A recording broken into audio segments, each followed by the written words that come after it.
And what's up, so it's your boy Domuto. We're back with another video. Today we're watching BLTV Classic, the night Tyson opponent got impatient. What you getting impatient to get your ass whooped for? I don't know why, but we'll see. Let's go check it out. Any comments on the fight? Yeah, prove who the real champion is. Oh shit. Was it ever close? It was over before it started. Think there'll be a rematch? You think they want one? It's like a commercial. Welcome back to another big fight recap here on BLTV Classic. Else I'm gonna do this. Well, as soon as I get in the ring, it's a whole different story. I'm the killer then. On today's video, we venture back to the closing stages of Tyson's development period in the professional ranks. Still young and undefeated, but now taking on more serious heavyweight contenders. Okay.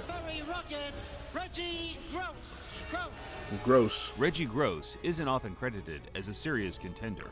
However, Tyson's legendary trainer, Domuto, knew there was more than meets the eye, as he was openly opposed to letting his prodigy take on the Baltimore Bruiser. Oh, A short, shit. explosive battle that sent the loser spiraling out of control. Let's take a look.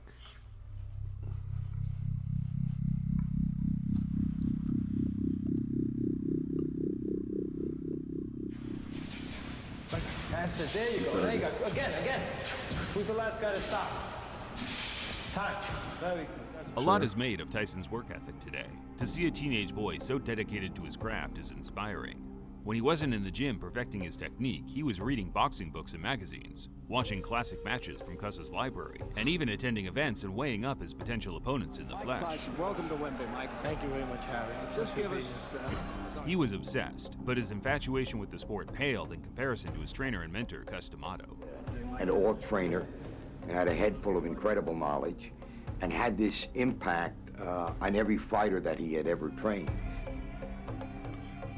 Cuss's traits as a coach were endless. He was a futurist, a boundary breaker, a professor of the sweet science with the communication skills to convey his philosophy in layman's terms. But his most salient quality, widely overlooked by the hardcore boxing community, was his detailed knowledge of the current landscape in boxing. He knew the strengths and weaknesses of every fighter from New York to Moscow. If a fighter was making waves in a small town in, say, Scotland, he knew about it and would often send one of his team, usually Jose Torres, across the globe on a scouting mission. This is all good. Oh, that's a danger sign for Bruno. In 1985, during Tyson's early rise, Cuss took a particular interest in a young, undefeated light heavyweight from the Bronx named Reggie Gross. Reggie Gross Gross was trained by Mac Lewis, a know prominent who that figure is, in the babe. New York boxing scene in the mid-'80s. Just put it back, Ken.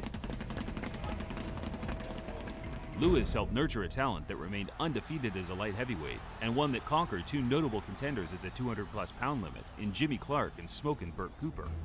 Before Domuto passed away in late 1985, he left a note to Jose Torres of fighters that he thought Tyson should avoid, at least until his prodigy had gained more experience.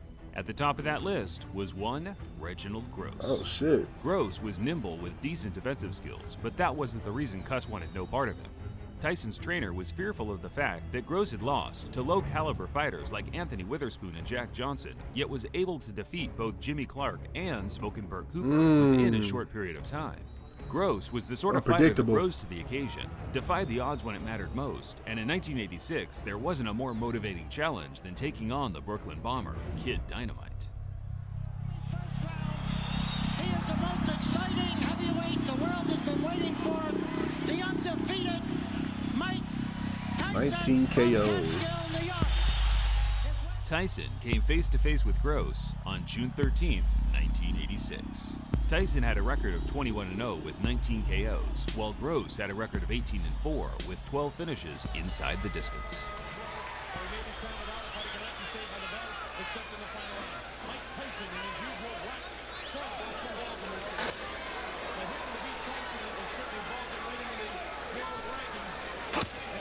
Fuck. Tyson looked the more dangerous of the two in the opening round, stalking Gross around the ring, trying to get the job done early. With a minute left on the clock, Gross momentarily stunned Mike with an uppercut followed by a right hook. Seeing a glimpse of weakness, Gross just went all guns blazing to try and shock the world.